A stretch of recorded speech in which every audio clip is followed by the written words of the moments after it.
तो martial master के पिछले एपिसोड में हमने देखा कि डिसिंग सिटी का यंग मास्टर क्विन चैन और क्विन सू को वहां पर उसका सर्वेंट बनने का ऑर्डर देता है, जो सुनते ही क्विन चैन उसे मना कर देता है और बोलता है कि वह ऐसा कभी नहीं करेगा। जो सुनकर सभी लोग वहां पर काफी ज्यादा हैरान हो जाते हैं। तभी क्विन सू भी वहां पर क्विन चैन को सपोर्ट करती है।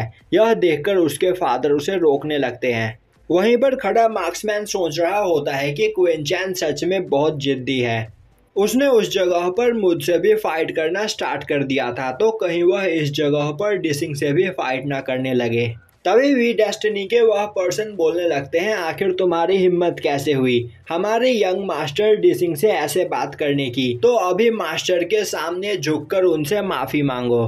तभी डिसिंग काफी तेजी से आगे जाकर वी डेस्टिनी के उन दोनों पर्सन पर अटैक करके उन्हें घायल कर देता है। और अब डिसिंग बोलता है कि आज इस जगह पर तुम दोनों की वजह से मेरी बेइज्जती हुई, इसीलिए तुम दोनों मरना डिजर्व करते हो। जिसके बाद वह क्विन चैन और क्विन सू को उसी जगह पर हार मान लेने के लिए बोलता है। तभी क्विन चैन बोलता है, तुम इस जगह पर दूसरे कमजोर लोगों को बुली करते हो और अपने रेपुटेशन की बात करते हो। यह सुनकर डिसिंग को काफी गुस्सा आता है। तभी क्विन चैन बोलता है, तुम्हें लग रहा है कि तुम यहाँ पर सबसे पावरफुल हो, इसी वजह से यह सभी लोग तुमसे डर रहे हैं, पर तुम बहुत बड़े बेवकूफ हो। अगर यह सभी लोग चाहे तो कुछ घंटों के अंदर ही तुम्हें तुम्हारी औकात दिखा देंगे।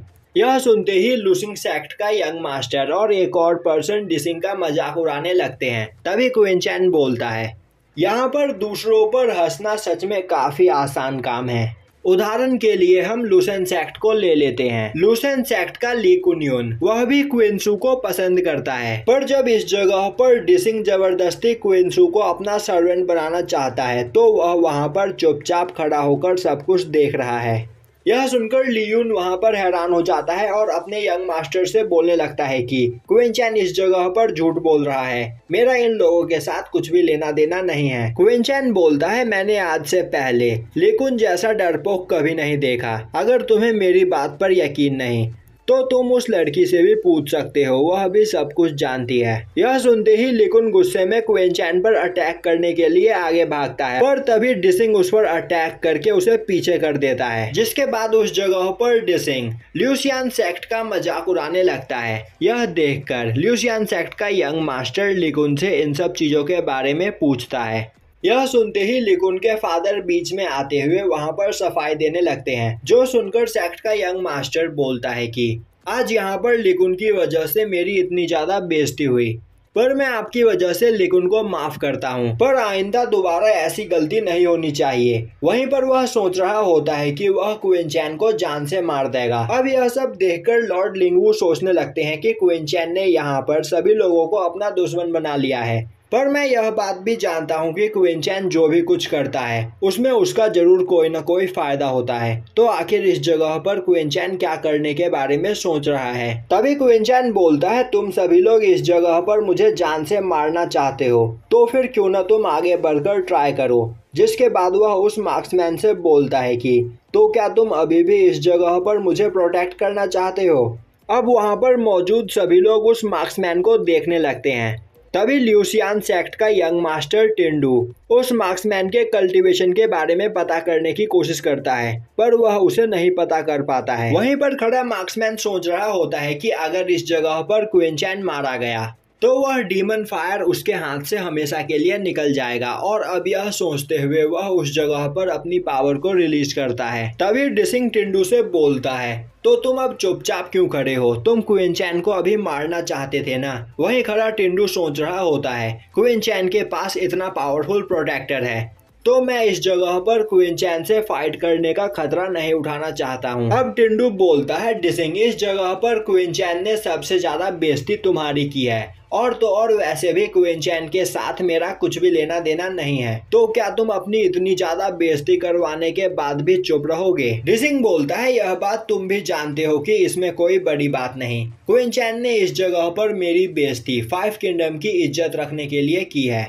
और मैं क्विन चैन के इस हिम्मत की यहाँ पर दाद देता हूँ। पर अभी थोड़ी देर पहले ही तुम बोल रहे थे कि तुम क्विन चैन को जान से मार दोगे, तो क्या तुम अब क्विंचैन पर अटैक नहीं करोगे? ओह हाँ, मैं तो भूल ही गया था कि तुम्हारा ल्यूसियान सैक हमेशा कायरो की तरह छिप कर रहता है। तभी उस जगह पर कैपिटल नाडू अपीयर होता है और अब सभी लोग उस जगह पर कैपिटल नाडू को देखकर आपस में उसके बारे में बात करने लगते हैं। वहीं पर वह सोच रहे होते हैं कि इस जगह पर ज्यादातर वी डेस्टिनी के लोग मौजूद है, तो क्या इस फाइट में वी डेस्टिनी के लोग आपस में ही एक दूसरे को मार देंगे? तभी एक पर्सन काफी तेजी से कैपिटल नाडू के अंदर घुसने की कोशिश करता है, पर वह उसके बाहर लगे हुए बैरियर से टकराकर वहीं पर मारा जाता है। अब यह देखकर वहां पर एक पर्सन बोलने लगता है, यही होता है जल्दबाजी का नतीजा। जिसके बाद कैपिटल नाडू के चारों ओर एक बैरियर बन जाता है और अब सभी लोग उस ओर काफी तेजी से जाने लगते हैं।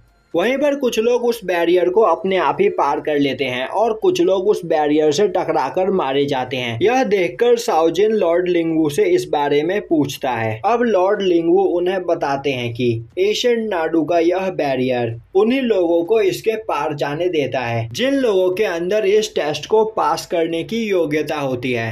अब क्विंचैन और बाकी सब भी उस बैरियर की ओर आगे बढ़ते हैं, जिसके बाद सभी लोग उस बैरियर के पार हो जाते हैं, पर क्विंचैन उस बैरियर से टकराकर पीछे हो जाता है, जो देखकर सभी लोग क्विंचैन का मजाक उड़ाने लगते हैं और बोलने लगते हैं कि अभी तो क्विंचैन यहाँ पर अपनी कुछ ज्यादा ही तारीफ कर रहा था, पर अब क्या हुआ, वह तो कैपिटल नाडू के अंदर भी नहीं जा पा रहा है। अब क्विंचैन उस बैरियर को एनालाइज करता है, जिसके बाद वह भी उसके पार चला जाता है। अब सभी लोग कैपिटल नाडू में आ चुके होते हैं, जिसके बाद वह सभी लोग एक काफी बड़े ग्राउंड में इकट्ठा होते हैं। तभी एक पर्सन बोलता है, हम सभी लोग इस जगह पर खड़े क्यों हैं? हमें यहाँ पर अरीना बैटल करनी है और इस अरीना बैटल में जो भी जीतेगा वही चैंपियन माना जाएगा। तो फिर क्यों ना हम फाइट स्टार्ट करें। यह सुनकर एक पर्सन उसे रोकने की कोशिश करता है, पर तभी वह पर्सन अपनी पावर का यूज करते हुए उस पर अटैक कर देता है। तभी अटैक करने वाले पर्सन के ऊपर एक लाइट गिरती है और वह उसी जगह पर मारा जाता है, जो देखकर सभी लोग हैरान हो जाते हैं और डिसिंग बोलता है कि आखिर यहाँ पर क्या चल रहा है। अब फोर्थ प्रिंस उन सभी को बताते हैं कि जब तक कैपिटल नाडू में कंपटीशन को स्टार्ट नहीं किया जाता तब तक कोई भी आपस में फाइट नहीं कर सकता है और जो भी ऐसा करने की कोशिश करता है वह मारा जाता है। यह सुनते ही एक पर्सन उस पर गुस्सा करते हुए बोलने लगता है, तुमने हमें यह बात पहले क्यों नहीं बताई? फोर्थ प्रिंस बोलते हैं, तुमने मुझसे पूछा ही नहीं। तभी उस जगह की धरती कांपने लगती है और अब जमीन के अंदर से कई सारे रूम्स निकलकर बाहर आते हैं और अब एक काफी तेज लाइट के साथ उस जगह पर एक गॉड फिगर बनता है, जो उन सभी लोगों को कैपिटल नाडू में वेलकम करता है। अब वह गॉड फिगर उन्हें बताता है कि यह कंपटीशन 3 पार्ट्स में बांटा गया है। पहला जजमेंट ऑफ मार्शल आर्ट, और इस पार्ट के अंदर वह उन लोगों में से पहले किसी 100 लोगों को चुनेगा जो इस जगह पर मौजूद कमरे के अंदर जाएंगे और कमरे में मौजूद टेस्ट को सॉल्व करेंगे, और जो इस जगह पर पहले टेस्ट को पास करेगा वही दूसरा टेस्ट दे पाएगा, और फेल होने वाले पर्सन को कैपिटल नाडू से बाहर निकाल दिया जाएगा। और यहीं पर यह एपिसोड खत्म हो जाता है।